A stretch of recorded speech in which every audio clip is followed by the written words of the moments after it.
Olá, pessoal. Estamos aqui hoje com o Francisco Megali, da Megatax, e nós vamos estar conversando sobre um assunto muito importante para todo mundo que um dia resolveu estudar fora ou se mudar para outro país, que é a declaração de saída definitiva do Brasil. Isso é um assunto que, na realidade, muito pouca gente sabe. Eu lembro quando eu vim para cá, quando eu resolvi que eu ia sair do Brasil e me mudei para o Canadá. Antes de eu vir, eu fui na Receita Federal no Rio de Janeiro e não souberam me informar o que era essa história de saída definitiva do Brasil. Eu cavei um pouco para até conseguir descobrir o que era, falava com um, com outro, mas a informação não estava disponível com facilidade. Isso foi lá em 2005 que eu vim para cá. Hoje isso melhorou um pouco, o site da Receita já tem bastante coisa, mas é importante para a gente ter um profissional como o Francisco, que conhece muito bem o que é a estrutura da Receita no Brasil e conhece muito bem o que é a estrutura do CRA, né, que é o Canada Revenue Agency, aqui no Canadá. Então, Francisco, o microfone está contigo. Fala um pouquinho de você, da sua história. Vamos lá. Obrigado, primeiramente, né, aí por você convidar a gente para nos receber. E, basicamente, eu trabalhei como auditor fiscal da Receita lá no Brasil durante 10 anos. Sempre estive nessa área fiscal, contábil, né? E já estou aqui com a minha empresa desde 2008, aqui no Canadá, fazendo contabilidade e imposto de renda, tanto de pessoa física como de pessoa jurídica. A parte de saída definitiva é um assunto bastante, eu não diria complicado, mas é um assunto polêmico, porque ele tem muitas interpretações. As pessoas normalmente interpretam para a sardinha para o seu lado, né? Mas, basicamente, eu já vou entrando no assunto, tá? A gente precisa, primeiramente, definir a residência fiscal do indivíduo, né?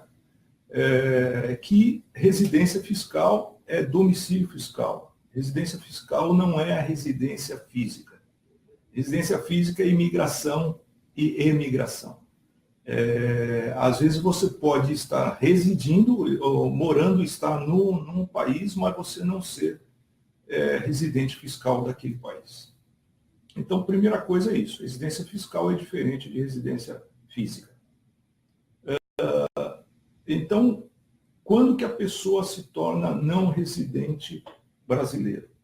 Ela se torna não residente brasileiro se ela saiu em caráter permanente, ou seja, se ela imigrou, se ela saiu com visto de residente permanente para ir para um outro país para morar, ela é considerada não residente fiscal brasileira. Que foi o meu caso lá em 2005. Foi o meu caso também, exatamente. Eu já estava vindo para cá, então Você já sabia que você estava saindo em caráter permanente. E o outro quando você se torna não residente, quando você sai em caráter temporário e fica no país mais de 12 meses. Agora, aí é que entra o que é o caráter temporário. O caráter temporário é quando você sai com visto de turista. Ok. Então, vamos supor que uma pessoa saia com visto de estudante e trabalho. Já não é mais caráter temporário. Entendi. Entendeu? Então, isso é importante. Eu nunca tinha ouvido isso. Exatamente. Isso é muito importante. Porque quando vamos supor que ele venha para o Canadá com visto de trabalho e estudo. Tá? Ele vai receber, na hora que ele chegar, ele já vai receber o SIN number dele. Então, ele é residente canadense. Ele vai ter que declarar imposto aqui no Canadá. Então, se ele é residente canadense, ele é residente fiscal canadense, ele não vai ser mais residente fiscal brasileiro. Porque ele vai abrir conta aqui, ele vai trabalhar aqui, ele vai estudar aqui, e ele vai ficar, ele já é um caráter permanente. Entendeu? Então, não é um visto temporário. Ele não está vindo para o Canadá com visto temporário. Visto temporário é só visto de turista. Isso é realmente interessante, porque quando a gente veio para cá, uma das coisas que aconteceu foi exatamente isso. A dúvida era em que momento eu me tornaria não residente fiscal para o Brasil. E ainda tinha uma controvérsia grande que o pessoal falava, mas o Canadá não tem um acordo fiscal com o Brasil. Então, você tem que fazer a declaração de imposto de renda nos dois países. Então, era confuso, ninguém tinha informação correta para dar. Foi um bom tempo de estresse e de pesquisa tentando achar a informação certa. Eu entendo. Isso é muito importante porque, por exemplo, às vezes a pessoa vem para cá só para estudar. Mas se ela ficar menos que 12 meses, tudo bem. Ela não é residente fiscal canadense, continua residente lá no Brasil. Tá bom? Se ela não vai ter renda, não vai trabalhar, não tem problema nenhum. Agora, ela veio para estudar, ela vai ficar mais que 12 meses. Quando ela completar 12 meses, ela se torna não residente fiscal no Brasil e vai se tornar residente fiscal no Canadá. Entendi. Então, digamos, uma situação, a pessoa veio estudar no Canadá, chegou aqui em julho ou agosto para começar as aulas em setembro. Certo. Em que momento essa pessoa se torna residente fiscal do Canadá e deixa de ser residente fiscal do Brasil? Se ela veio só para estudar, veio fazer ela não recebeu, um mestrado, um ela doutorado. não recebeu o SIN number. Não, recebeu o SIN number. Então ela veio com visto de trabalho. Então, na data que ela chegar, ela já é considerada residente fiscal canadense. Ok. Então, recebeu o SIN number, acabou. É residente fiscal ela pode canadense. trabalhar, ela pode fazer imposto, porque para a CRA, o SIN number é o CPF. Entendi. Então, ela é sujeita a declarar no Canadá. E agora, a pessoa que veio estudar só inglês, não, porque aí é só visto de estudo. É só visto de estudo. Okay. Agora, se ela ficar 12 meses, aí sim. Se ela vier para estudar para mais de 12 meses, aí ela vai se tornar não residente brasileira e vai se tornar residente canadense. Ok. Entendi. Entendeu? Ou seja, se a pessoa vem só com visto de estudo, tá bom? Mas ela sabe que ela vai ficar mais que 12 meses. Ela trouxe a família, trouxe esposa, filhos, alugou uma casa, abriu conta em banco. Mesmo que ela não tenha SIN number, ela é residente fiscal canadense. Entendi. Se você entrar com um pedido na CRA, um questionamento na CRA para saber se é residente ou não, a CRA vai dizer, é residente fiscal canadense. E aí te dá um SIN number. E aí ela vai te dar um SIN number internacional, um ITN, International Tax Number. Okay. Entendeu? Porque você é deemed residente. Entendi. Entendeu? Entendi. Interessante. Isso eu nunca tinha escutado. É realmente uma dica importante. São nuances, né, José? A quantidade de gente que está vindo estudar no Canadá, né? A quantidade de brasileiros que vêm estudar.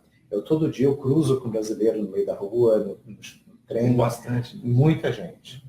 E eu garanto que tem muita gente que está vindo e não tem essa informação. E aí pode gerar problema, tanto aqui quanto lá. Não, e às vezes, por exemplo, a pessoa vem com visto de estudo e trabalho e ela começa a trabalhar, tem aquele emprego para que ela não pode trabalhar muito também, porque ela está estudando, mas ela com certeza ela vai receber uma restituição daquilo que foi retido na fonte no salário dela. Entendeu?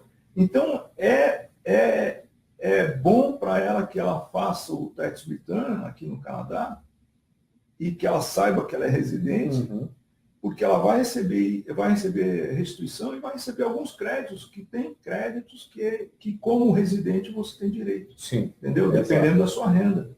Crédito e benefício fiscal. E outra coisa também importante que muita gente esquece é que o Brasil, aí você me confirma se eu estiver errado, o Brasil, ele considera a sua renda mundial, ou seja, não importa se você ganhou a renda no Brasil ou fora do Brasil, você tem que declarar no Brasil. Sim, esse é o sistema de todos os países. Tá. Se você é residente fiscal canadense, você tem que declarar a renda dentro do Canadá e a renda mundial. Se você é residente fiscal brasileiro, você tem que declarar a sua renda no Brasil e a renda fora do Brasil. Para alguns países, como o Brasil e o Canadá, eles têm um acordo para evitar a bitributação. Ok. Então, tudo aquilo, o que quer dizer esse acordo? Basicamente é isso. Ele estabelece aonde que a renda deve ser tributada, que às vezes nos dois países, e tem determinadas rendas que são tributadas ou só no Brasil ou só no Canadá, e ele estabelece que o que você pagar de imposto sobre a renda lá no Brasil, você pode deduzir como crédito esse imposto no Canadá e vice-versa. O que eu pagar, por exemplo, se eu tiver renda do Canadá, mas eu ser residente fiscal no Brasil, eu vou poder deduzir o que for pago de imposto aqui no Canadá, eu vou poder deduzir lá no Brasil, na minha declaração de imposto de renda lá no Brasil. Então, a minha mãe, por exemplo, ela tinha a aposentadoria dela, que ela recebia no Brasil, certo.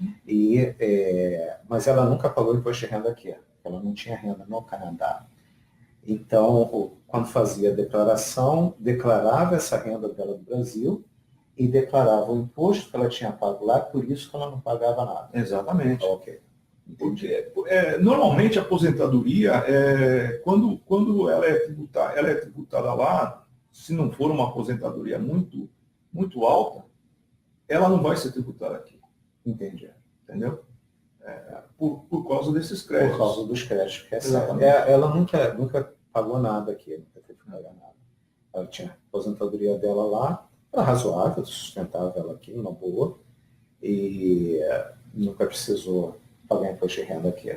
Era só cobrado lá. Exatamente. Okay. Então, aí agora a gente, já que a gente já determinou a residência, né?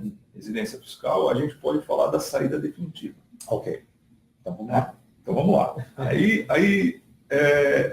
A saída definitiva nada mais é do que você comunicar à Receita Federal e às fontes pagadoras de que você não é mais residente fiscal brasileiro e você está fazendo a sua última declaração de imposto de renda, que se chama declaração de saída definitiva. Ok. Então você faz a sua última declaração no Brasil, você não faz mais imposto de renda no Brasil. Tá bom? Então, se você se tornou não residente, vamos dar exemplo que fica mais fácil.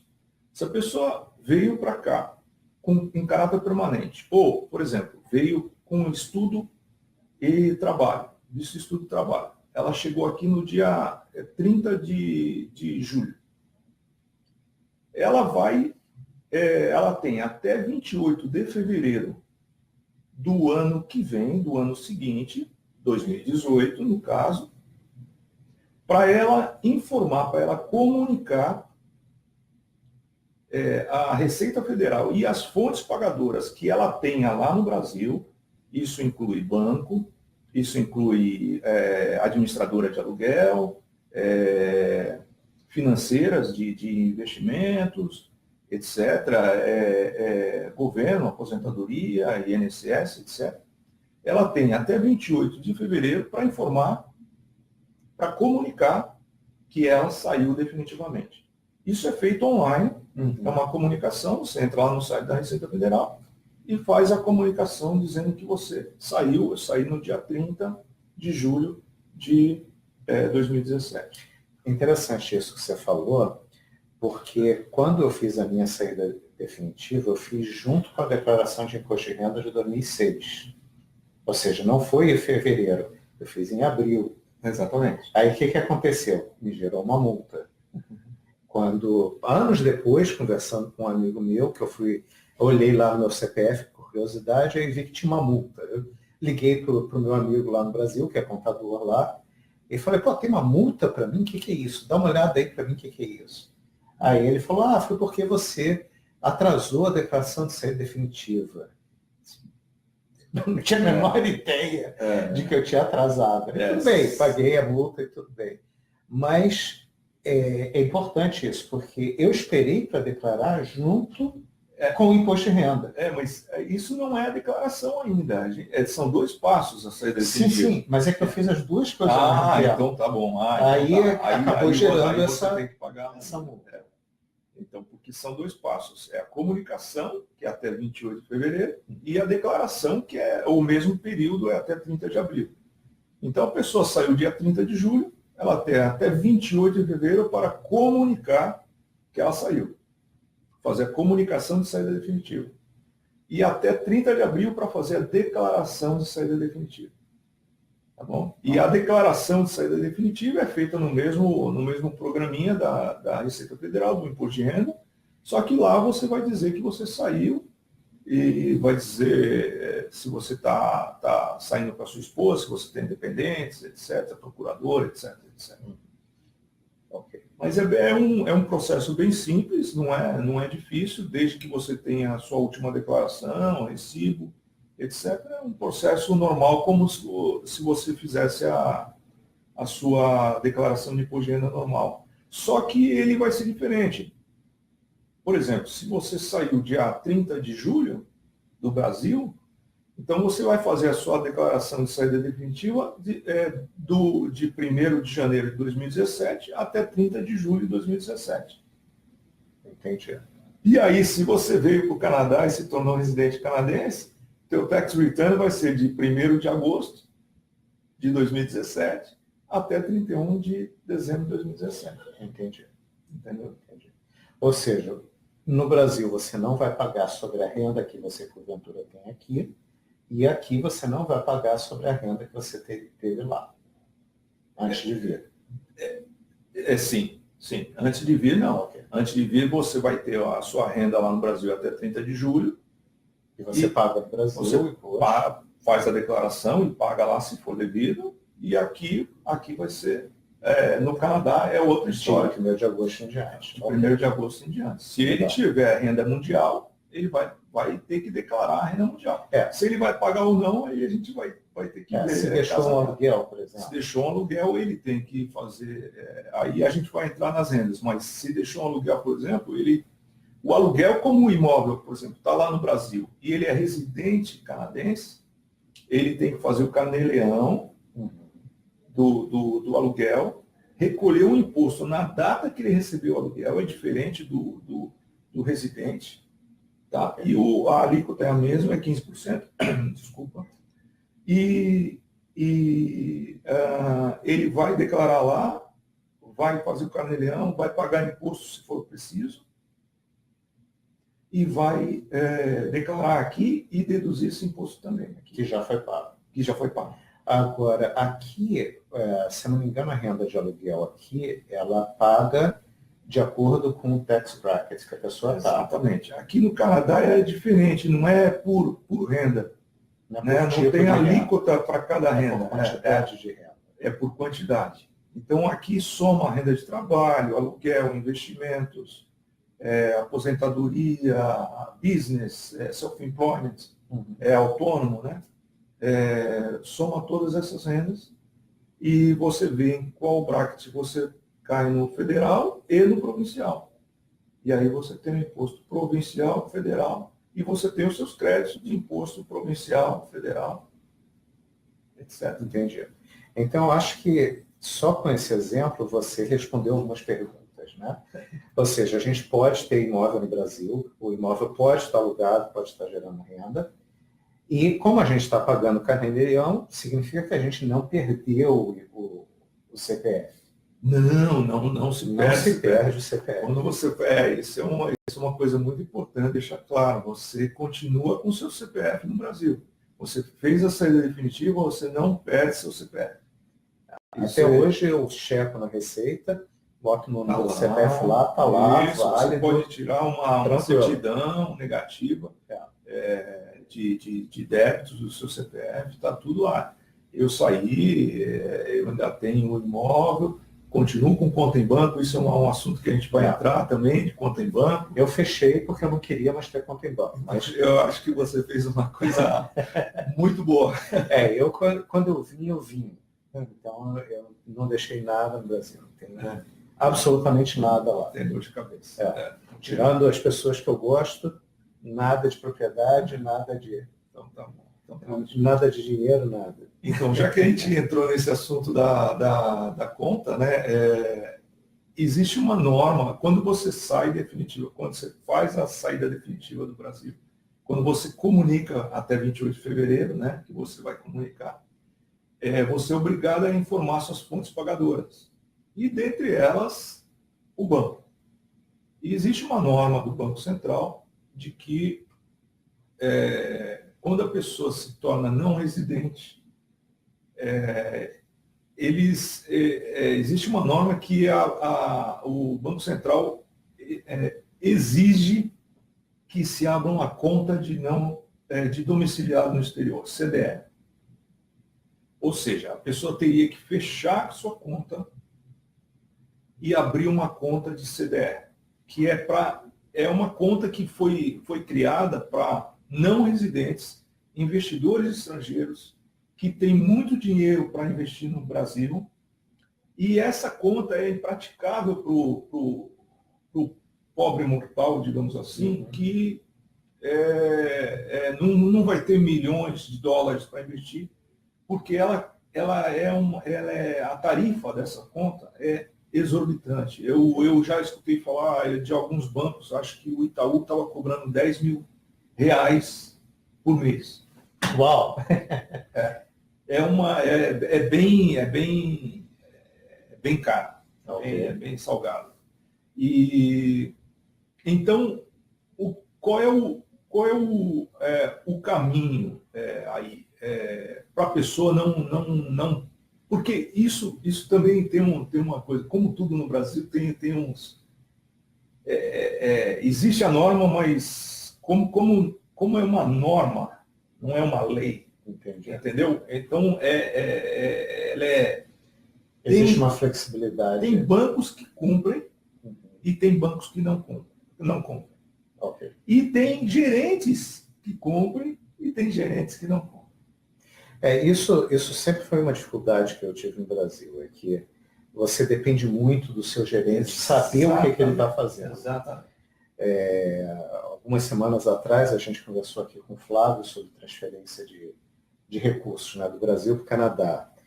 E eu lembro, antes de vir para cá, cada gerente de banco que eu falava era uma informação diferente.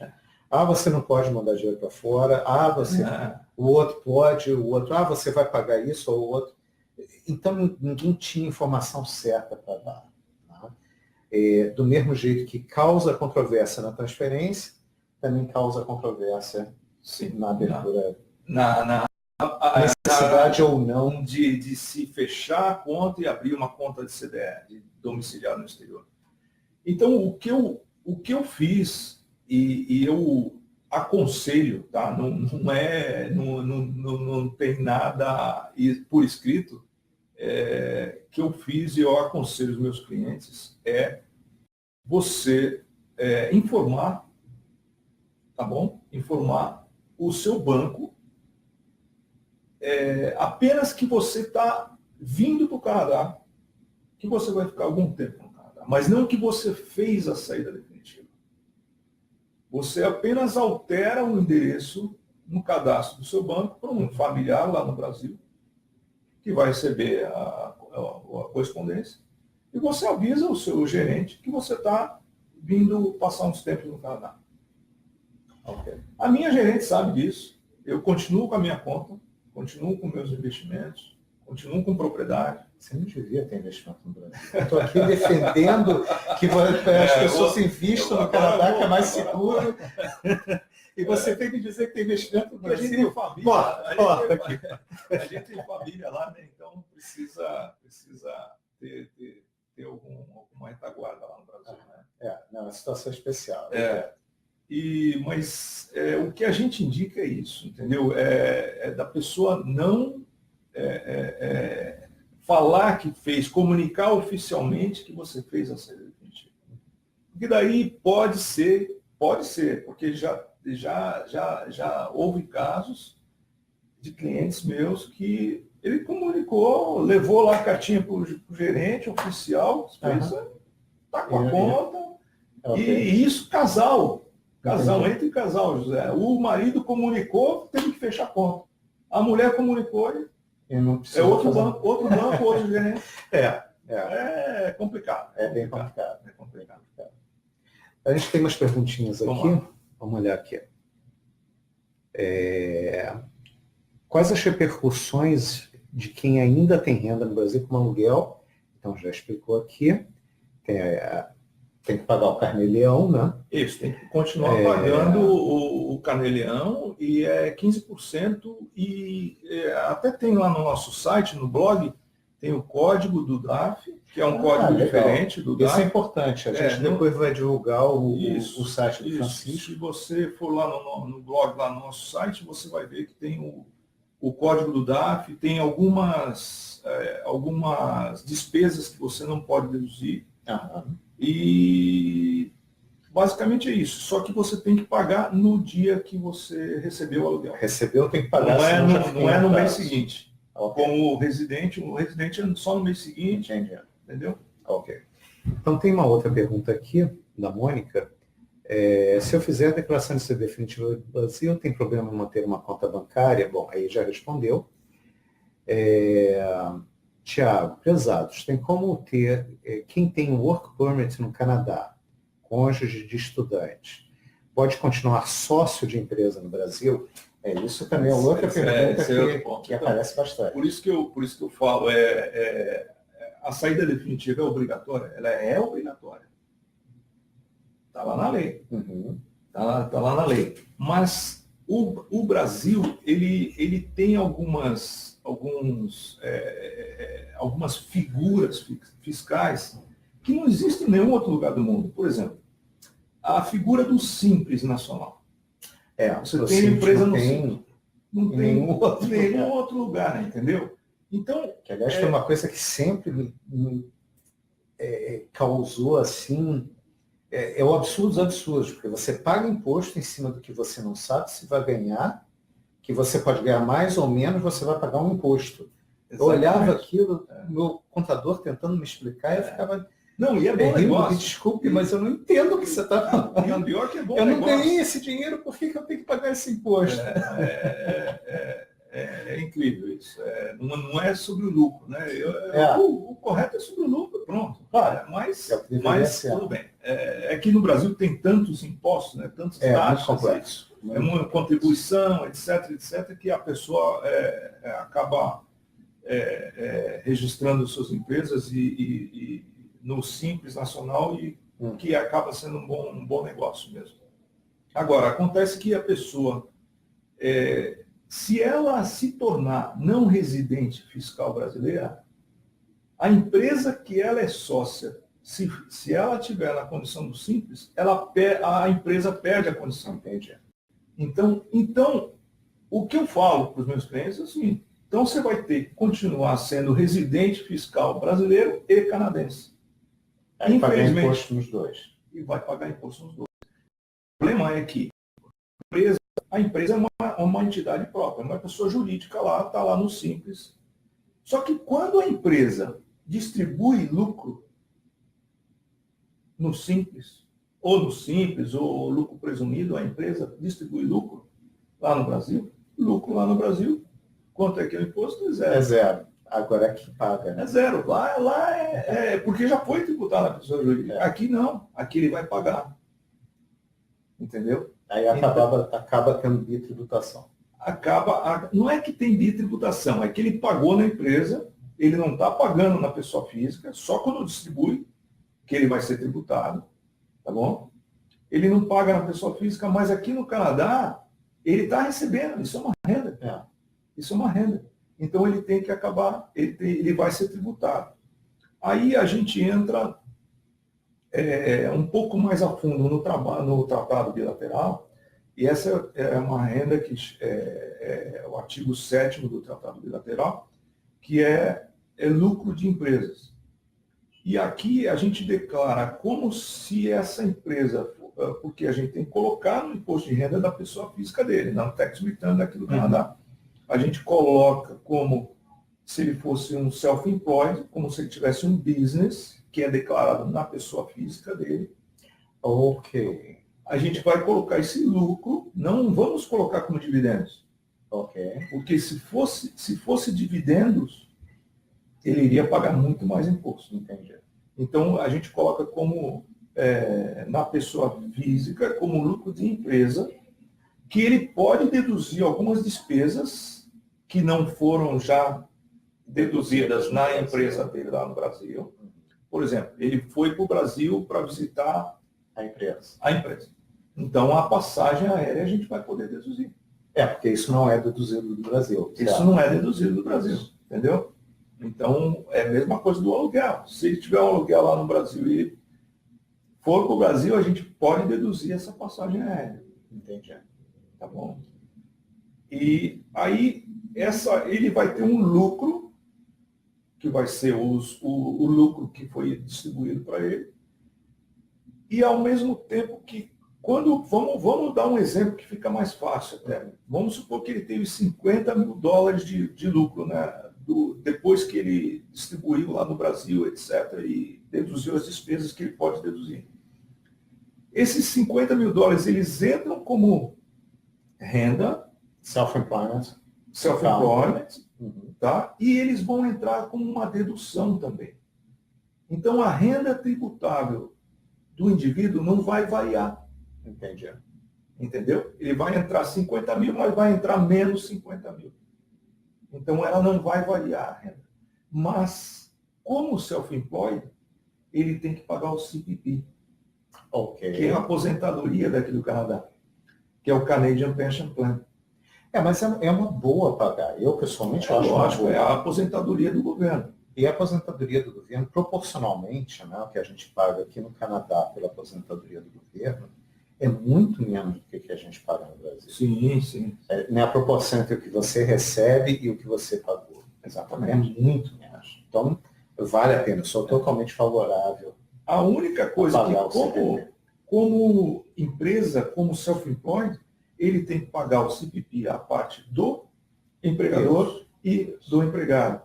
Entendeu? Então, acaba ficando um pouco salgado, dependendo da renda, mas tem limites. Por exemplo, se você tiver uma renda de self-employment de 50 mil, 52 mil, acho que é o limite, acima disso você já não paga. Você já está no topo, você já não paga. Diferentemente do Brasil, que você paga 11%, não? 10,5%. Acho que é 10,5%. Sobre toda a renda. Exatamente. Aqui só funciona para o self-employment. E, por exemplo, vamos supor que a pessoa tem ainda empresa no Brasil, mas ela tem renda de trabalho aqui no Canadá, ela vai ter retido na fonte o CPP dessa renda de trabalho. Então, ela só vai ter que pagar a diferença. Isso. Se for menos, né? Se a renda do trabalho estiver acima do limite, não vai pagar nada de CPP. Exatamente. Sobre a renda do Brasil. Exatamente. Isso é um jeito interessante também da taxação aqui no Canadá, que é razoável, faz sentido, né? Eu fui, como eu te falei, eu fui fiscal da Receita Federal durante 10 anos e em algumas situações a gente teve greve, né? E eu ia lá na frente, nas assembleias, e eu falava assim, gente, quem é que gosta de pagar imposto aqui no Brasil? Em qualquer lugar do mundo, né? Como é que a gente vai fazer greve se a gente está está sendo pago com dinheiro que não é nosso. A gente está pedindo aumento para pessoas que não gostam de pagar imposto. A gente está pedindo aumento para o público, para o indivíduo que paga o teu salário, entendeu? Realmente você estava totalmente out of place. Não tem sentido isso. Não tem.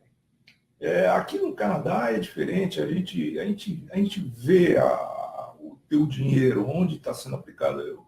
Eu moro em Squamish, é uma cidade pequena, uma cidade de passagem entre Vancouver e Whistler. Mais lindo lugar. É muito bonito, eu moro no meio de uma floresta, é muito bonito. A gente vê, virou e mexeu, mesmo com frio, hoje estava -1 de manhã, a hora que eu acordei. Mesmo com frio, as ruas estão sendo asfaltadas, fazem calçada, você tem saúde pública, quer dizer, eu sou fã. Sou fã. Não, concordo totalmente contigo. Vamos ver aqui se tem mais alguma pergunta. Tem uma pergunta aqui do Sérgio: como funciona na prática o acordo previdenciário Brasil-Canadá? Eu acho que isso não é bem a sua área, mas eu vou estar fazendo um live especificamente sobre isso, e aí você vai ter oportunidade de tirar as dúvidas. O Sérgio, eu conheço o Sérgio, e é importante esse assunto também. É bastante polêmico e complicado, porque todo mundo quer saber, né? Sim. Eu há uns anos atrás, quando eu soube do acordo, eu telefonei para o Service Canada e falei com o pessoal do CPP. Eu perguntei como é que vai funcionar. E eles não sabiam na época, eles não tinham. E o que eles agora já tem as informações.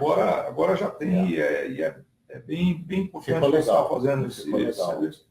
Porque, basicamente, o que eles me falaram foi que, quando você se aposentasse aqui no Canadá, eles iriam perguntar se você contribuiu em outro país. E se houver acordo, eles vão correr atrás das informações no outro país e vão ver o tempo e o valor que você contribuiu e vão computar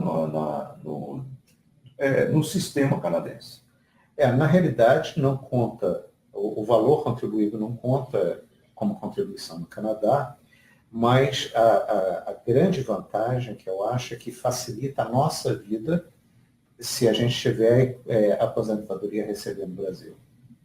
Porque eu vou falar mais detalhes sobre isso, a legislação é bem diferente do que qualifica para aposentadoria no Canadá e o que qualifica para aposentadoria no Brasil.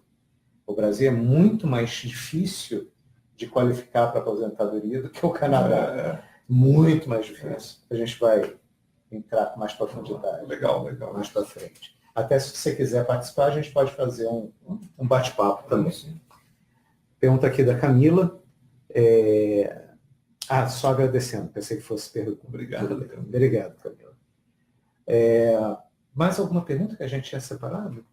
Eu acho que basicamente eram essas as perguntas.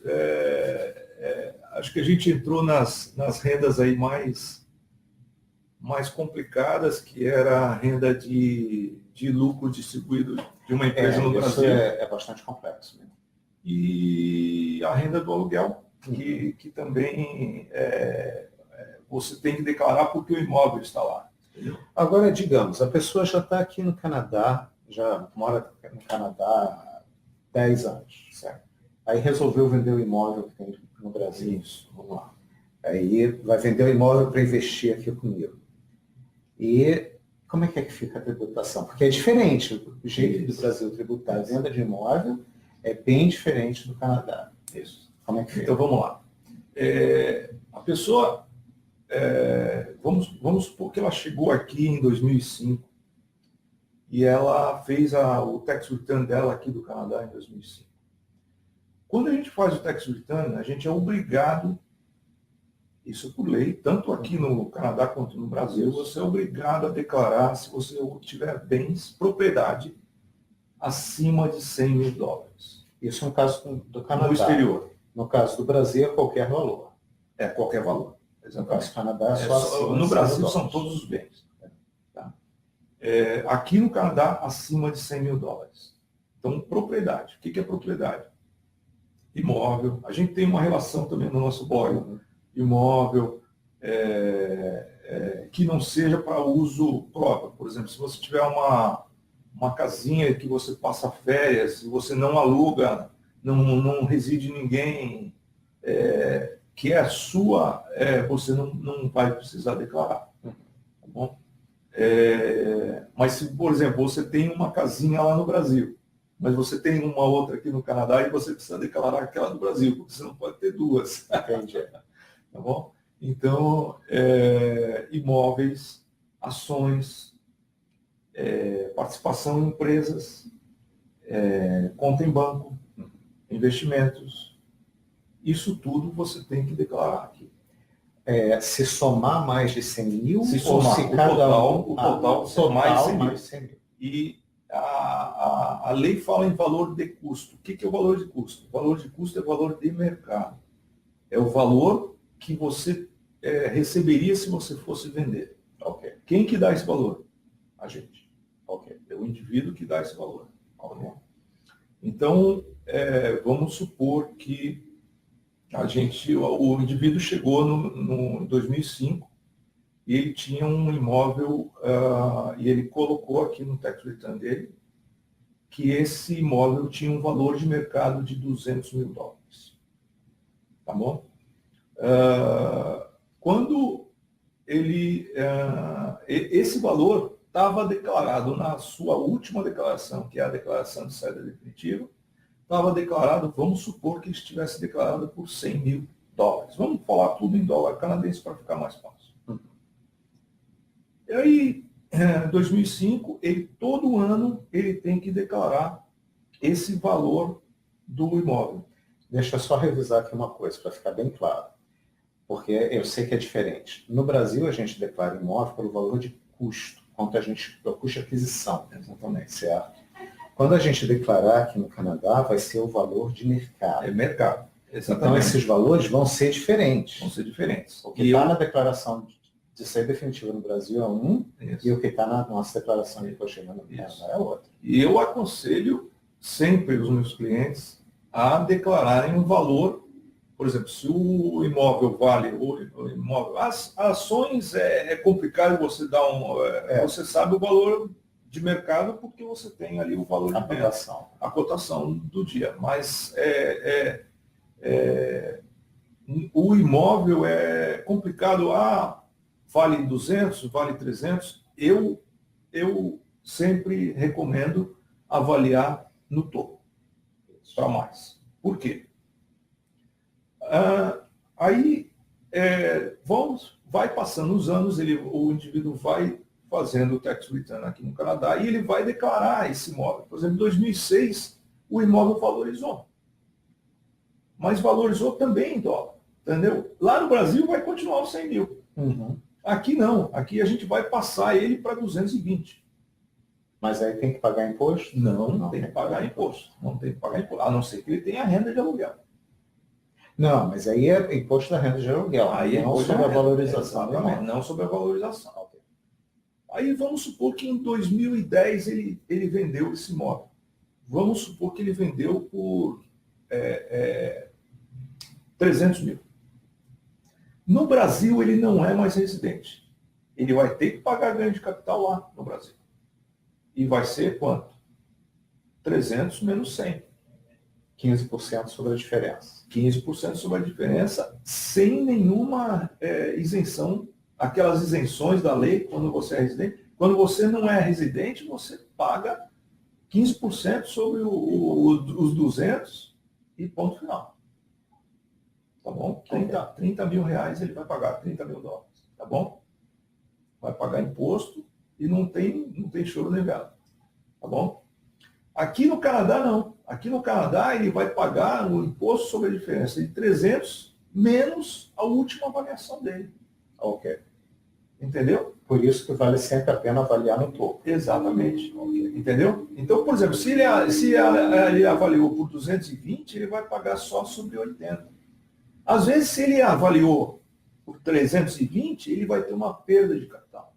De 20 O que é interessante também. É interessante. Isso. Por quê? Porque a perda de capital aqui no Canadá, a gente pode carregá-la em até 20 anos para frente, até 20 tax returns anuais para frente, você vai poder deduzir de futuros ganhos de capitais que você tem. Isso mesmo. Entendeu? Isso vale para, por exemplo, se você tiver um investimento, que você recebe ganho de capital, por exemplo, investimento em real estate ou alguma coisa assim, você vai receber você renda, vai poder deduzir essa perda. Entendeu? Ou seja, é uma vantagem, tudo bem, pagou imposto de renda no Brasil, mas só você poder deduzir uma perda de capital aqui é fantástico. Fantástico. Ok. Então tem sempre um lado bom e um lado ruim. Nem tudo são flores, nem tudo são pétalas. Não. Como se trata do leão, a gente tem que... primeiro, tem que se informar. E segundo, não é simples, mas também não é... A mordida não é feia. Não, por isso que vale a pena sempre estar em contato com um especialista, e realmente quem vem se atualizando e estudando o assunto. Né? Agora, deixa eu te fazer uma pergunta. Então, a pessoa já estava aqui, vendeu o imóvel, tudo bem. Mas e se a pessoa não declarou esse imóvel? Aí começa a complicar. Ela pode, aqui no Canadá, a gente pode ajustar declarações passadas e declarar. Desde 2006, vários países estão com acordos de troca de informações. Então, quem não está declarando, eu aconselho a começar, pelo menos, a declarar. Fazer o acerto desde que ela chegou, ou pelo menos começar a declarar desde de 2006 para cá, colocar, porque isso é uma obrigação dela. Digamos, se hoje, 2017, eu tivesse um imóvel ainda no Brasil, que eu não tenho, e eu nunca declarei, quantos anos para trás eu teria que ajustar isso? Desde que eu cheguei aqui, desde que ou você só chegou 7 aqui? anos? Desde que você chegou aqui. Ou seja, teria que revisar a minha declaração de 2006, mas 2007. se você não tiver renda, não vai ter problema nenhum. Você não vai pagar imposto, não vai pagar, não vai ter multa, não vai ter nada. É só ajustar que você tinha um bem no exterior. Exatamente. Só avisar a Canada Revenue Agency que você tem bens lá fora. Ok. Joinha. Vamos ver se tem aqui mais alguma pergunta.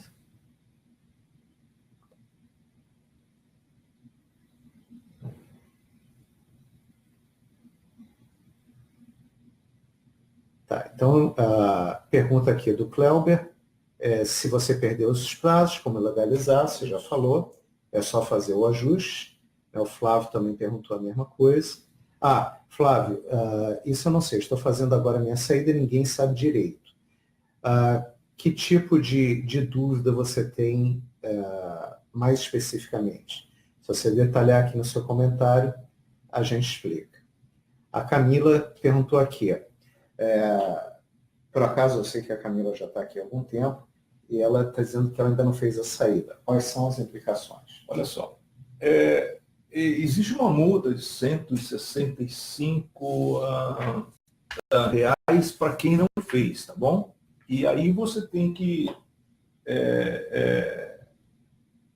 se você já tiver feito declarações de imposto de renda posteriores à sua saída, você vai ter que ajustar todas as declarações e fazer uma só saída definitiva lá atrás. Vamos dar um exemplo, que fica mais fácil. Nós estamos em 2017. Digamos que eu vim para cá em 2013. Isso. E você não fez a saída definitiva e continuou declarando no Brasil. Como se fosse residente. Como se fosse residente. Independente de ter declarado ou não aqui no Canadá. Tá bom? Se você quiser regularizar desde o início, lá, você vai... Porque você não está ilegal. Veja bem, você não está legal, porque você está declarando lá no Brasil. Você está pagando imposto sobre sua renda. Tá bom? Você tem que ajustar desde o início, fazer uma só declaração, você vai ter que entrar em contato com a Receita Federal, vai dar um trabalhão para ela anular essas tuas declarações e fazer uma só declaração. O que eu recomendo quando é um caso assim? Eu recomendo, por exemplo, a pessoa pegar uma data, um ano cheio ou um ano vazio, que eu chamo. Por exemplo, vamos supor que ela pegasse dia 1º de janeiro de 2017. Faz a comunicação, faz a declaração de saída definitiva, que vai ser um dia só 1º de janeiro, e mata a situação dela no Brasil. Resolve. Não paga multa nenhuma, porque ela está tudo dentro do prazo. Ou então faz o ano cheio, 31 de dezembro. Vamos supor, ela diz que saiu dia 31 de dezembro de 2017. Faz a declaração, faz a comunicação, 28 de fevereiro, faz a declaração até 30 de abril de 2018. Pronto. Ok. Não paga a multa, ela regulariza a situação. Não é uma coisa muito certa, mas como ela não está totalmente errada, porque ela está fazendo a declaração lá no Brasil. São aquelas dificuldades que às vezes a gente tem de interpretar a legislação brasileira. Exatamente. Depende muito de como é que você lê, como é que você interpreta. Vamos ver se tem mais alguma pergunta aqui. Bom, acho que foi só isso, então. Nós já temos aqui 50 minutos, passamos de 10 aqui do planejado.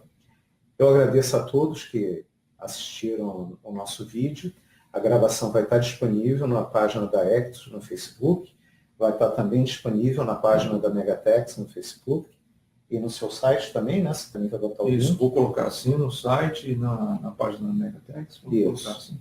E qualquer dúvida que vocês tenham, é só me mandar pergunta ou mandar direto para o Francisco e a gente vai respondendo à medida que vocês forem mandando pergunta para nós. Isso, e entrando lá no megatex.ca, no nosso site, você tem o nosso blog, tem bastante informação sobre saída definitiva, sobre tributação de renda, quando você tem renda no Brasil, o tipo de renda, onde você é tributado, se é só no Brasil, no Canadá, nos 2 países, etc. Francisco, obrigado pela viagem de Squamish até aqui. Quanto tempo levou hoje? Não, hoje foi rápido, eu faço em uma hora. A vista ali da estrada, que é maravilhosa. Nossa, um dia como esse, dá vontade de fazer a viagem. Gostoso. Acho que eu vou te levar em casa. Tá bom. Obrigado, então, a todos. Obrigado. E até a próxima Facebook Live nossa aqui. Já estou combinando com o Francisco, ano que vem, em fevereiro, a gente vai fazer um novo Facebook Live específico sobre declaração de imposto de renda. Algumas dicas sobre tax return canadense. Vamos fazer. Ok? Obrigado então a todos. Forte abraço.